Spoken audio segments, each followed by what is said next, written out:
Light on the Hidden Way. With an introduction by James Freeman Clarke. Authored by Katherine B. Caine and published in 1886. Heaven doth with us as we with torches do. Not light them for themselves, for if our virtues did not go forth of us, it were all alike, as if we had them not. Spirits are not finely touched, but to fine issues. Shakespeare. Dedication. To the sorrowing, life-weary, and sin-laden, to all who may find in these pages that cup of strength in some great agony. This little book is inscribed with an earnest trust that, though it contain great potency for pain, its deeper message is one of inspiration, strength, comfort, and that peace of God which passeth all understanding. Introduction. The following remarkable story of a personal experience is written by a lady who is herself firmly persuaded of its reality. I feel bound to testify that the writer is regarded by many intelligent and cultivated men and women, who are her personal friends, as sincere, truthful, and conscientious. I will add that she has had no connection with so-called spiritualism, and is unacquainted with any of the professional mediums.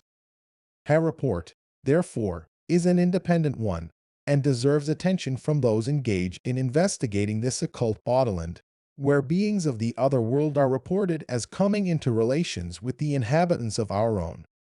According to the view of this writer, those who thus present themselves may often be in a low state, having missed their way upward and needing advice and encouragement from those still in the body. The moral tone and influence of this little book cannot but be useful even to those who are not prepared either to accept or reject its conclusions. James Freeman Clarke, January 1, 1886. Lo, at length the true light. Light for every man born into the world, kindling the faces of them that receive it, till they become the children of God. Cease, blinding glories of the heavens, which none could see and live. Cease, gross darkness of the earth, where the righteous put forth their hands in fear. The veil between is taken away, and the mingling dayspring comes.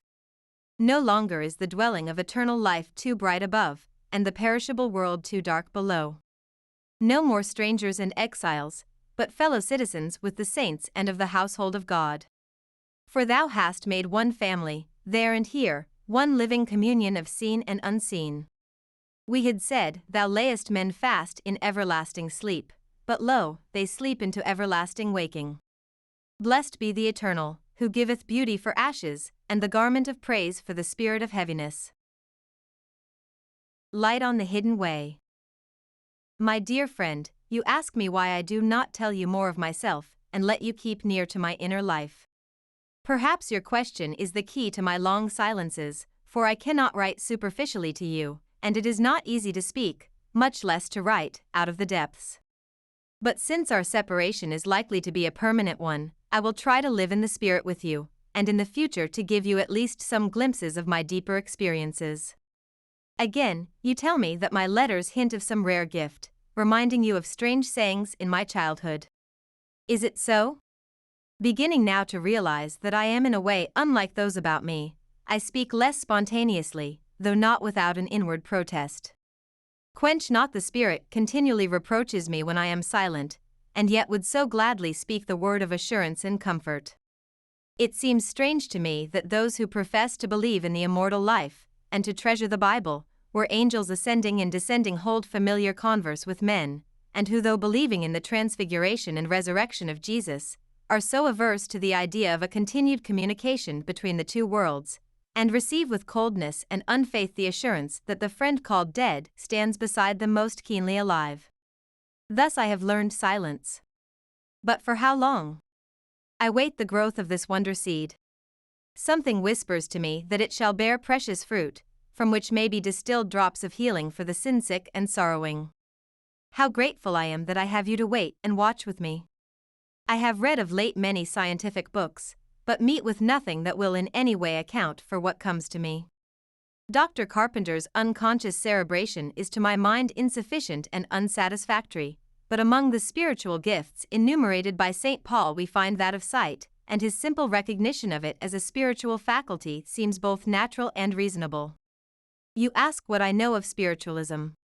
Nothing whatever from my own experience, never having seen a public medium or read any spiritualistic literature, as I have wished my mind unbiased by their views. The little I have heard through friends is distasteful to me.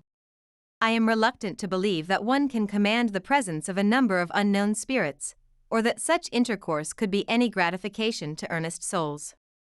The Spirit bloweth where it listeth, and these experiences come to me or are withheld, not as I will. That spiritualism, in its purest and highest sense, is God's new dispensation to mankind, I do believe, and though tares are springing up with the wheat, a goodly harvest will in time be realized for the spiritual needs of the world. Are we not ready for it? Our best teaching is pregnant with this prophecy, and the world of thought, like the earth in these spring days, seems quivering with expectancy, thrilled with the consciousness of a growth which may burst into a flood of blossom while we watch. You know how busy my girlhood was. My days continue to be filled to overflowing with practical duties, moments for reading being snatched from the common round of many cares. I cannot think of this open vision as in the least unnatural, it is so a part of my daily life, a glowing thread of light interwoven with its somber tones. Very often, when with friends or strangers, I see their dear ones with them, frequently those whom I have not known in this life.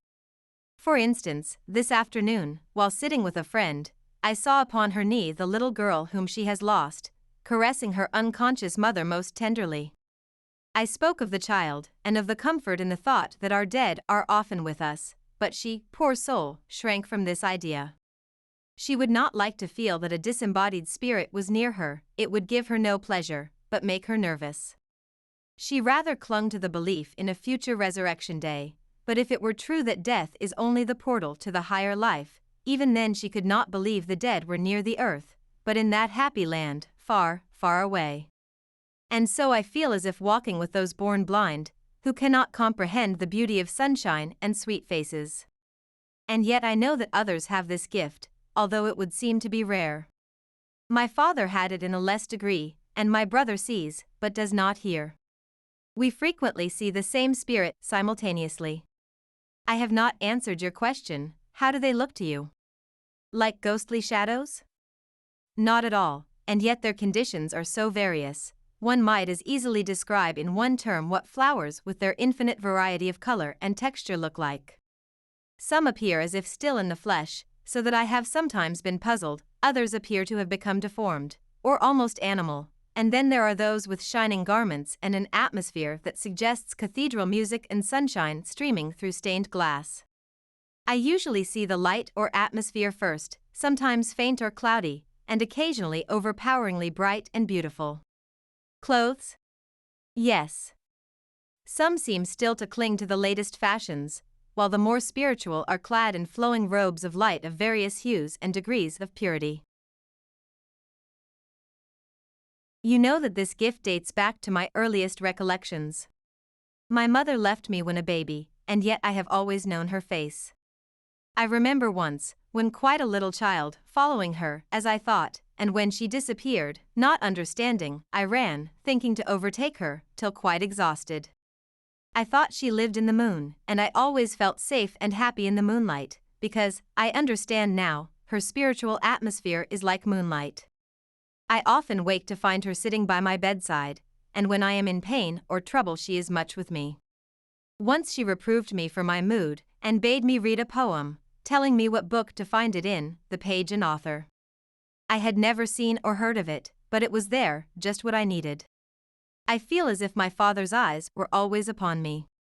When I was about 10 years old I had set my room in order one Saturday morning, and being in haste to get out, had swept around the rug, and dusted in like manner. As I started to go, I saw my father standing on the rug, looking down on it intently. Raising his solemn eyes to mine, he told me to lift one end of it. I have never forgotten my mortification, or his charge to remember that no act or thought is hidden, and that every slighted duty is a sin against the ideal life. It was years before it occurred to me that everyone had not this same vision. Ghost stories did not affect my thought of heavenly any more than of earthly friends. Indeed, I did not connect the idea with them, but supposed it referred to the rising and reanimation of the dead body, which appeared to me as reasonable as to hear that a dress had come out of a trunk and gone about to frighten people. I just remember taking tea at a neighbor's, and when I said good night, being asked if I was afraid to go home alone. Confident that I was not, I started, but finding it blustering, dark, and lonely, I soon became timid and uncertain of my way. Presently I discovered a little light beside me, and then, in the light, the baby who had gone the year before. He kept just before me till I opened the front door, and then, with the sweetest smile, was gone. At the funeral of one I loved, I saw him beside his mother and sisters, and wondered that their grief seemed to prevent them from seeing him. When the casket was laid away, the vault seemed full of light and flowers. I have no recollection of ever feeling fear, and surprise came as the knowledge gradually dawned upon me that my sight was something unusual. Some time since, I was passing a church with a friend as the members were assembling for the funeral of their pastor. Following an impulse, we too went in. Presently the cortege arrived, the good rector himself preceding the mourners in their slow and solemn tread through the aisle and remaining at the head of the casket during the service.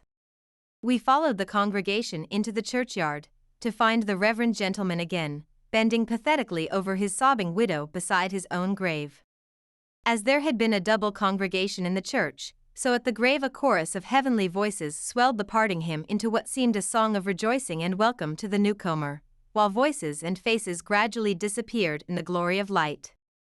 I have a great love for churches, and seldom find one empty. When visiting in R, I went into an old church, and while examining a tablet, saw for a moment the form of a young girl beside it.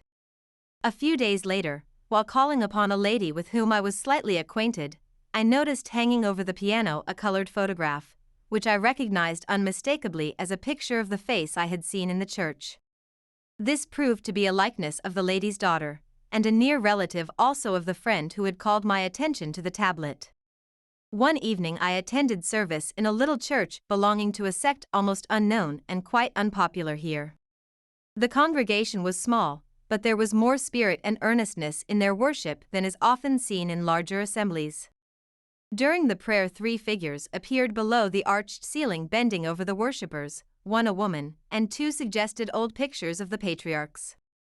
Presently another and more radiant form joined them, and pausing, looked up in an expectant attitude.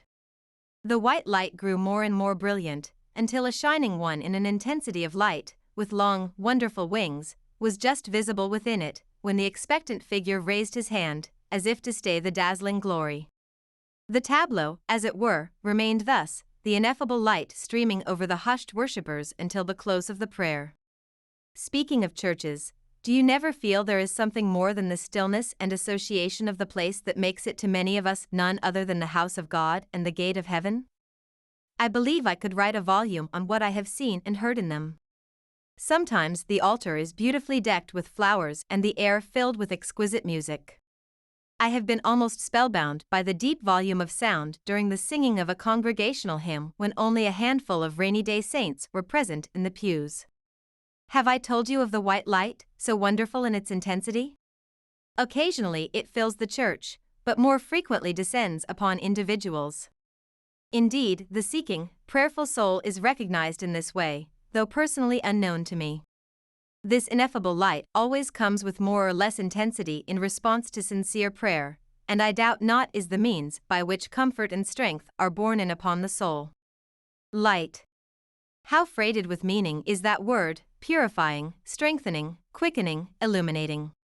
Some day I think we shall care more for symbols, using them rationally for their spiritual signification, without superstition. I should be glad to see the ever-burning lamp swung in our churches and in every home, symbol of the aspiring flame of the soul and the light which continually streams from the Father, who covereth himself with light as with a garment. Is the repeated dwelling by sacred writers upon the white light merely imagination and coincidence? The white light proceeding from the great white throne, the New Jerusalem, which has no need of the sun, neither of the moon, for the glory of God does lighten it, and in the transfiguration, the garments white as no fuller on earth could white them, for as he prayed, the fashion of his countenance was altered, and his raiment was white and glistering. And behold, there talked with him 2 men, which were Moses and Elias, who appeared in glory. Was it indeed only a sunstroke, that light from heaven which blinded Paul and smote him to the earth as he journeyed toward Damascus, so searching his conscience that it revolutionized the whole tenor of his work and life? Your question, how do they speak to you?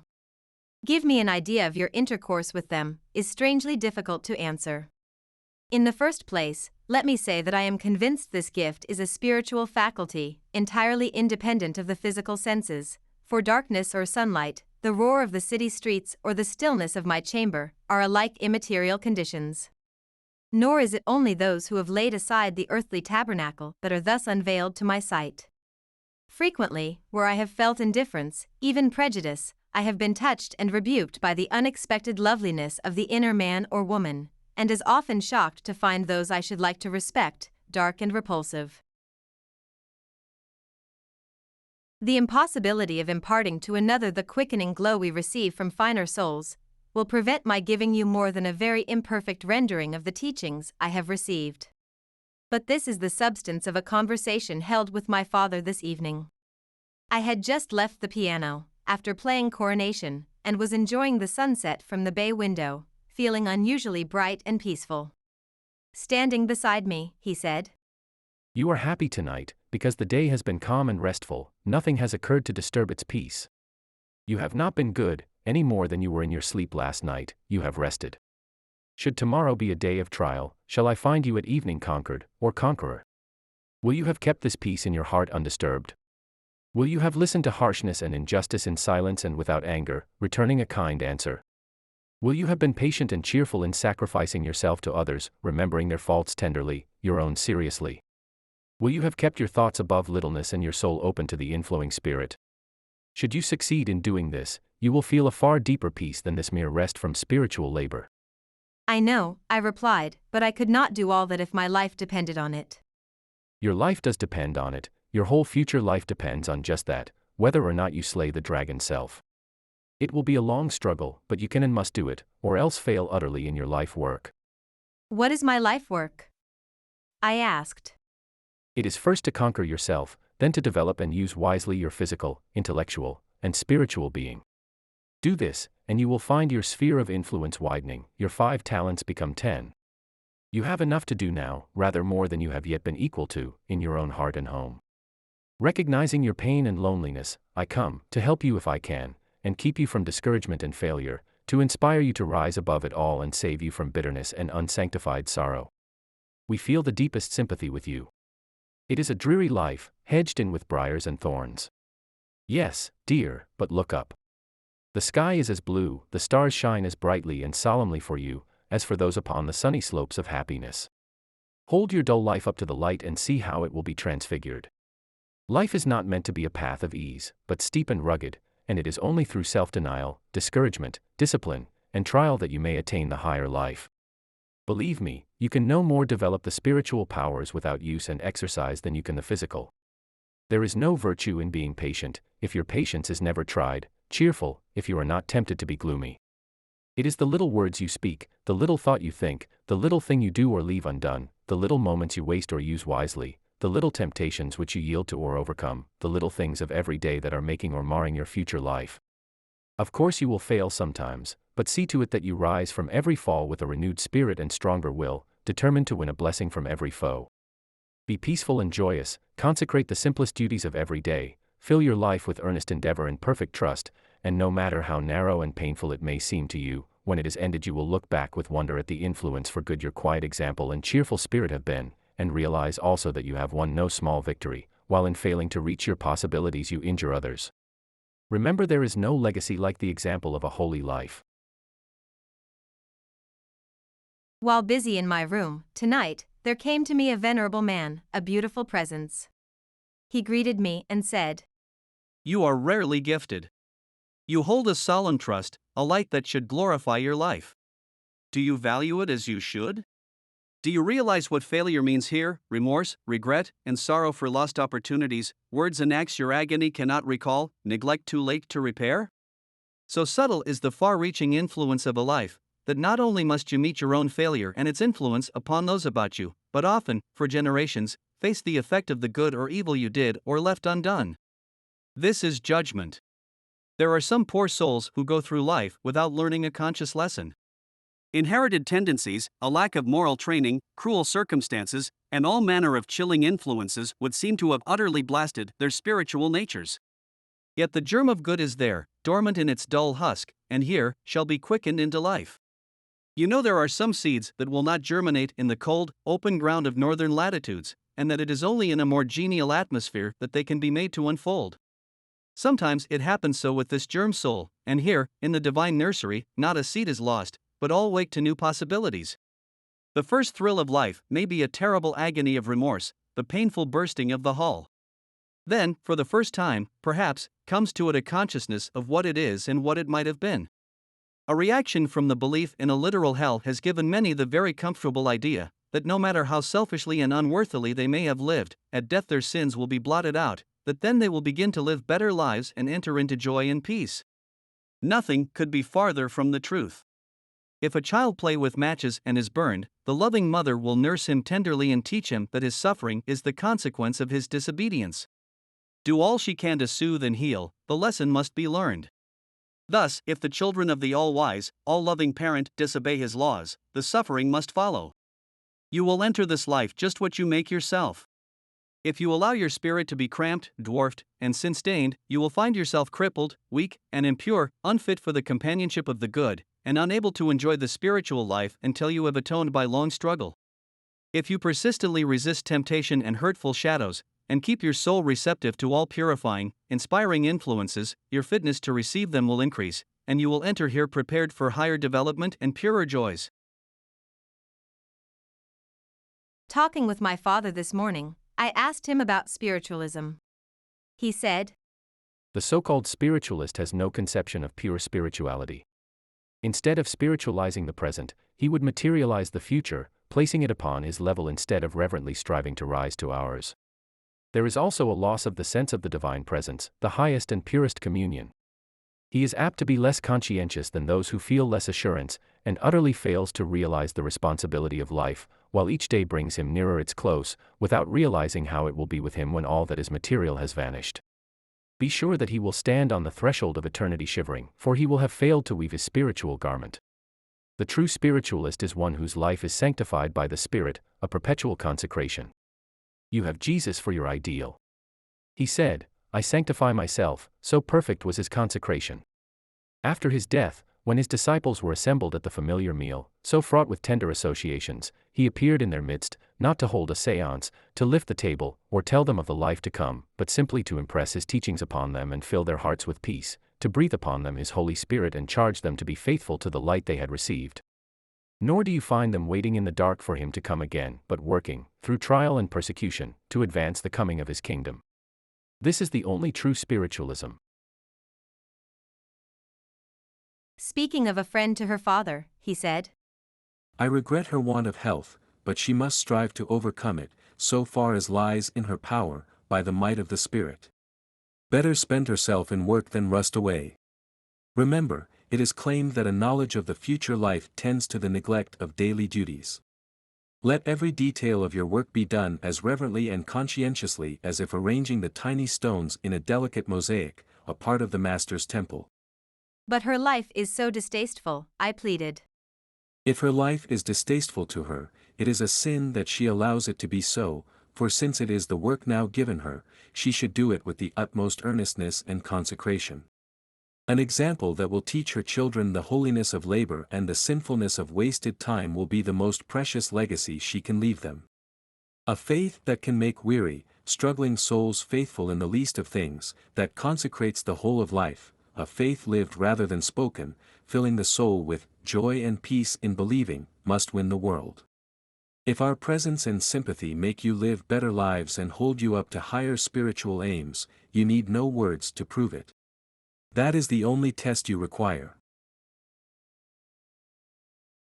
Thank you for your dear letter of sympathy. If I feel my arms so empty and my heart and home so desolate, how must it be with those who sit in darkness? As the little spirit breathed softly away, a strange calm came over me. I seemed blinded by the light and sense of awe and mystery. I saw and felt my mother take the little fellow from my arms, and startled to a sudden sense of resistance, found that I held only the empty shell, out of which the pearl had gone. The day passed without a glimmer from beyond, but in the sleepless night, so painfully free from care, my father stood by my bedside holding my darling in his arms. It was only for a moment, but I was comforted. We laid the little casket away in a driving northeast storm. Oh, how it moaned and beat upon my heart. I tried to live my faith, and accept my loneliness as his gain, and trust that in God's providence it shall be mine also. A friend brought me this exquisite little poem by Mrs. Lowell, which I copy for you, as you may not have seen it. It has comforted me to repeat it, especially as the closing verses recall the night I saw my father holding my little lamb. To a friend after the loss of a child. Mrs. James Russell Lowell. When on my ear your loss was knelled, and tender sympathy upburst, a little spring from memory welled, which once had quenched my bitter thirst, and I was fain to bear to you a portion of its mild relief, that it might be as cooling dew, to steal some fever from your grief. After our child's untroubled breath, up to the Father took its way, and on our home the shade of death, like a long twilight haunting lay, and friends came round with us to weep. The little spirit's swift remove. This story of the alpine sheep was told to us by one we love. They, in the valley's sheltering care, soon crop their meadows' tender prime, and when the sod grows brown and bare, the shepherd strives to make them climb to any shelves of pasture green that hang along the mountainside, where grass and flowers together lean, and down through mists the sunbeams glide, but naught can lure the timid things the steep and rugged path to try.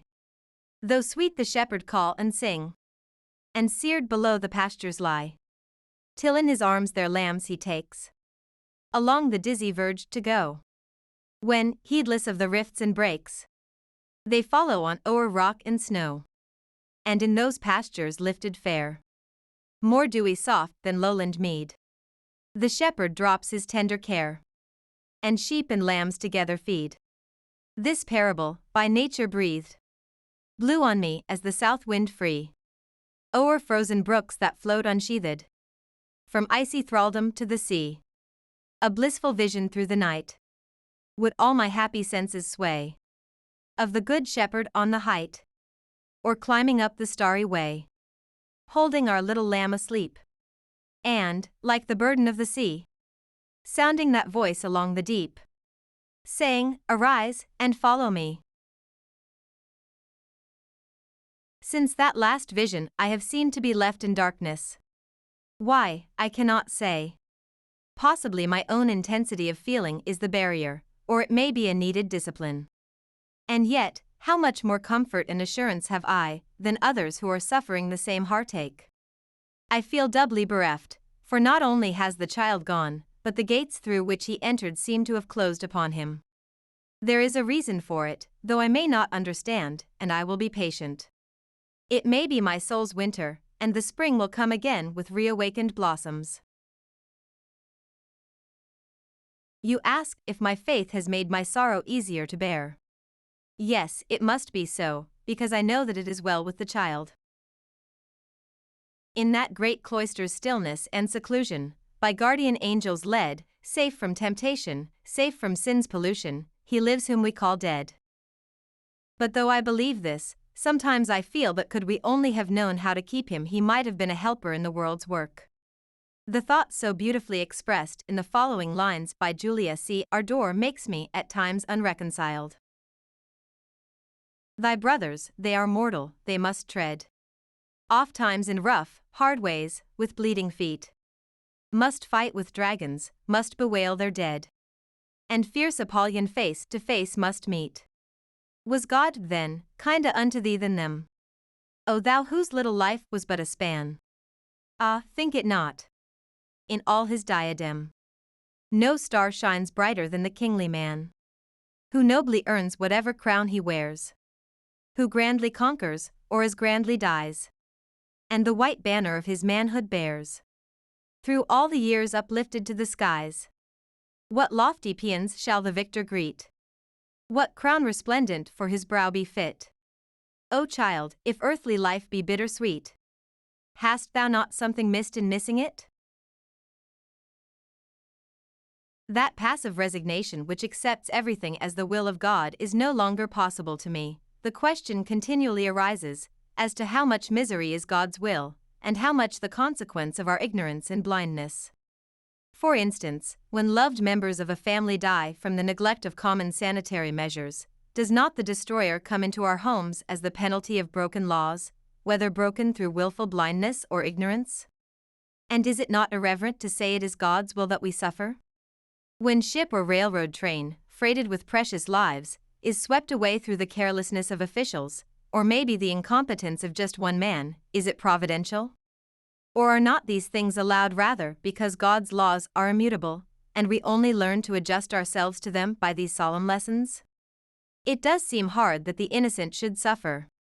In this sense we are surely members one of another. If one member suffer, all members suffer with it. But as humanity learns the divine lesson of individual responsibility, will not these laws, at first sight so cruel, come to be recognized as wise and beneficent, because fixed and unchangeable? One spar I hold fast to on this dark sea of questioning, a faith, growing out of every day's experience, as well as by tracing the ways of the Spirit in history, in an overruling providence which evolves good out of evil, light from darkness, life out of death, and makes the fairest flowers spring from old dead decay. Longing and questioning will arise, but in my best moods I feel that if the child went through some ignorance of mine, even then, that heavenly life is full of compensation to him, and through the discipline of sorrow, loneliness, yes, even doubt, may come to me a blessed spiritual growth, otherwise impossible. I have seen and heard very little the past months, just enough to know they are still about me. Perhaps the waters of my soul are too ruffled to reflect my heavenly lights. The other day, I had this interesting experience. Sitting in the sunshine with my book, the child of a friend stood beside me. He often visits me, though I never saw him in this life. We spoke of his mother and my baby, and stroking his lovely hair, I said, "I wish I could send your mama a curl." So seized was I with the idea that, rising, I went to my work table for a pair of scissors, and coming back to the child, selected a curl to cut. As the scissors touched the hair, he dropped his eyes with such an amused, quizzical smile, and laughed outright at my look of dismay that the curl did not come. "Did you really think you could cut it?" he asked. A number of the succeeding letters have been omitted. I have been, and am still, groping through great doubt and gloom. How will it end? Shall I find my way out with a stronger faith, or are all my old stays giving way under me? I doubt everything now. Even the sunshine seems changed, the joy to have gone out of everything. All my life I have accepted things as they came to me, and formed through reading and experience certain opinions, but now have come to the time when my house is shaken to its foundations by the storms and floods that will assail us, if we think. I only know that I want truth at any cost, and all I have held most precious must go, if not built upon a foundation that standeth sure. You ask if I have been reading Herbert Spencer and the Index. Yes, and a good deal besides, for I believe that not knowledge, but a little knowledge, is a dangerous thing. This evening I was sitting on the piazza, watching the close of a perfect April day. Early there had been a cloudless sky and calm, still waters, changing to wild, black squalls of rain and wind, with bursts of gladsome sunlight in between, and now all clouds had fled, and the sun was setting as peacefully as it had risen, shedding its rosy hue over the placid river. Restless and gloomy, the peace of the hour seemed almost a mockery, for I was far more in sympathy with the dull sky and stormy waters. A hand was laid on my shoulder, and turning my head, I saw my father. He did not speak for some time, but at length said, "Do you know it is not necessary to die to descend into hell and to feel its despair and misery?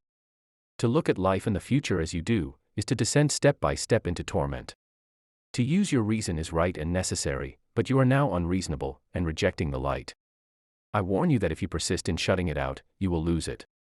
You are aware of the great diversity of gifts, that to some have been given 10 talents, while others have received but 1?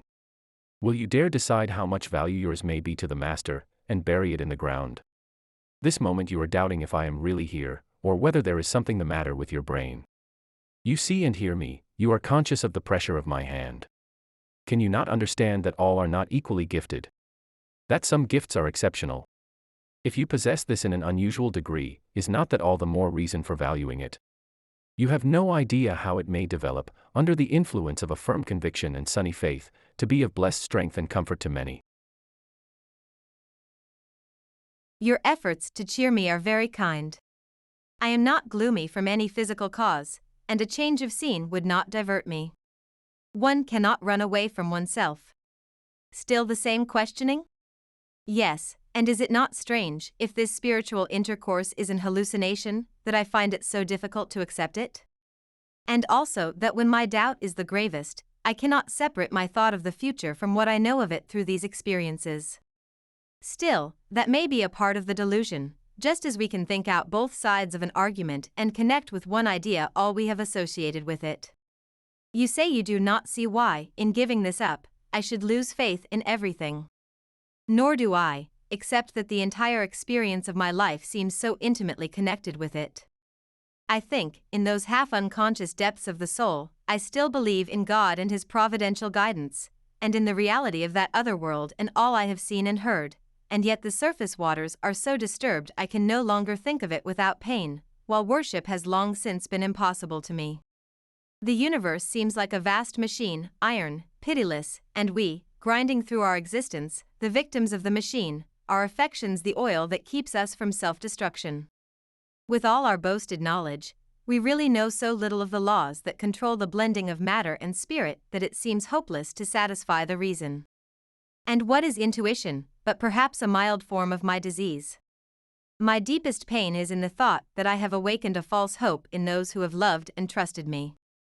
They are aware of all my misgivings, yet it is impossible for me to shake their faith.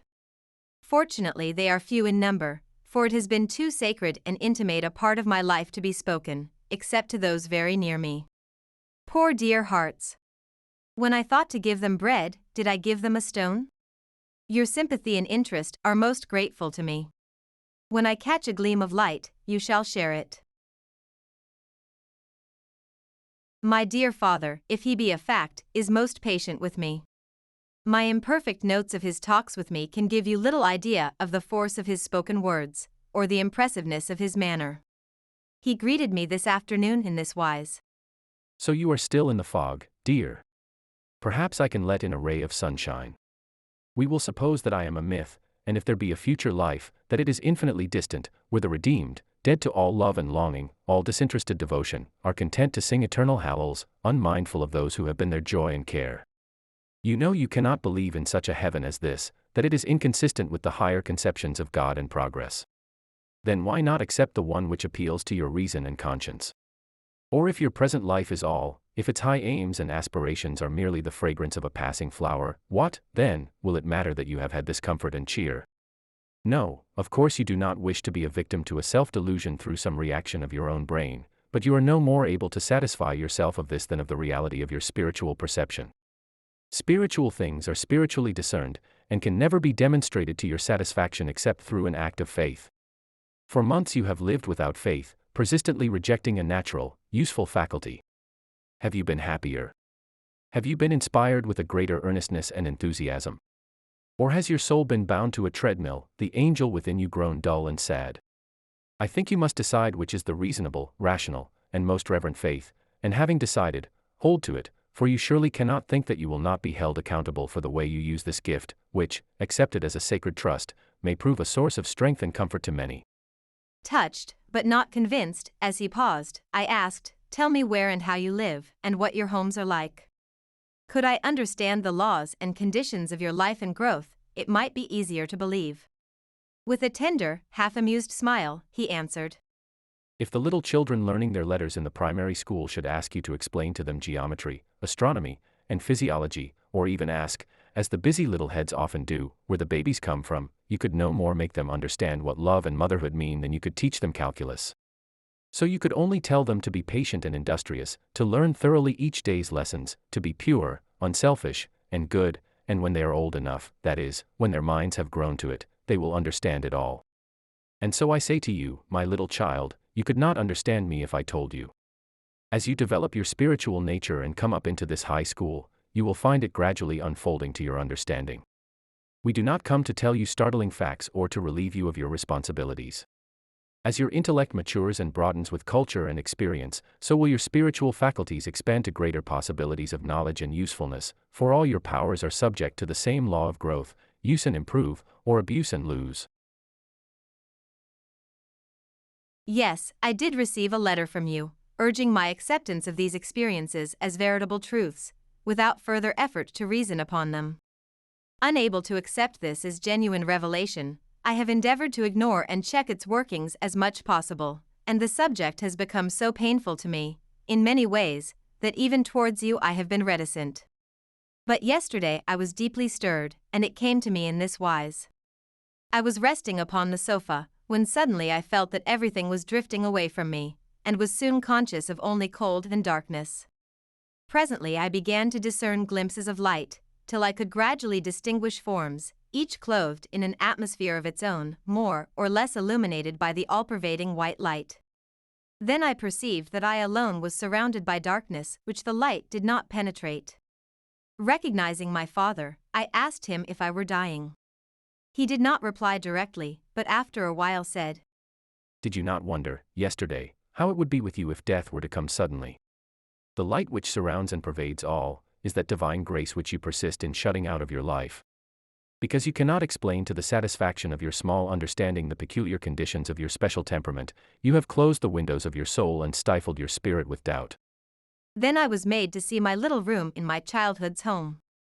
Around the kneeling form of my girl self brooded a lovely light, and oh, the face was full of sweetness, trust, and peace. And now see what we hoped you might become. Then was revealed to me a far more radiant form, reaching out both hands to men and women, seeming to draw them from a depth of darkness below into the clear light of heaven, their faces turned to hers, growing peaceful and satisfied as they advanced. Look well at this picture. He said. Shall it be a prophecy of your future, or the warning of a lost opportunity? Light is given you, but you cling to darkness, and are willfully deaf and dumb. I thought I saw the flickering of a faint light, which appeared and disappeared, as if thrown back in its efforts to pierce my darkness by a repellent force. It was the light I had seen about my baby, and melted, in an agony of remorse I sank upon my knees, all resistance gone. When I raised my head again, the darkness had so dispersed that I could see my father holding my darling in his arms. He said, You have fed upon husks and drunk from shallow springs until your soul is famished and wretched. Your peculiar temptation is doubt, it has, and will cost you, many a struggle. When you feel yourself wavering, pray at once with your whole soul for strength, and you will not ask in vain for the grace that renews and invigorates.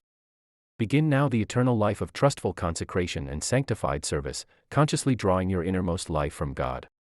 Life will hold more to you than you have ever dreamed when, ceasing to be an alien, you return to a life of faith, to rest in the conscious nearness and friendship of the infinite Spirit, knowing that God is not afar off, but nearer than the closest friend, and that nothing is so abiding sure as His love and providential care.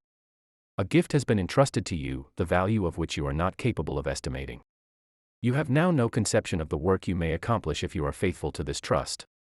But remember, your own soul must be illuminated before you can help others. The spring does not brim over with refreshing waters that has not a hidden source. When you have learned, through your soul's deep experience, that the indwelling Spirit is the source of all true living and high service, nature, which now seems to you a vast machine, will be transfigured into the shining vesture of the eternal, and the inner chambers of your soul, ever open to the celestial sunrise, shall be filled with its unclouded peace. I was deeply moved, and wished to pledge myself to a renewed life of earnest seeking and faith, but before I could speak he was gone. Strains of music seemed to float toward me, which gradually died away, and I found myself alive and alone. We think that heaven will not shut for evermore, without a knocker left upon the door, lest some belated wanderer should come, heartbroken, asking just to be at home, so that the Father will at last forgive, and looking on his face that soul shall live. We think there will be watchmen through the night, lest any, far off, turn them to the light. That he who loved us into life must be a Father, infinitely fatherly. And groping for him, all shall find their way from outer dark, through twilight, into perfect day.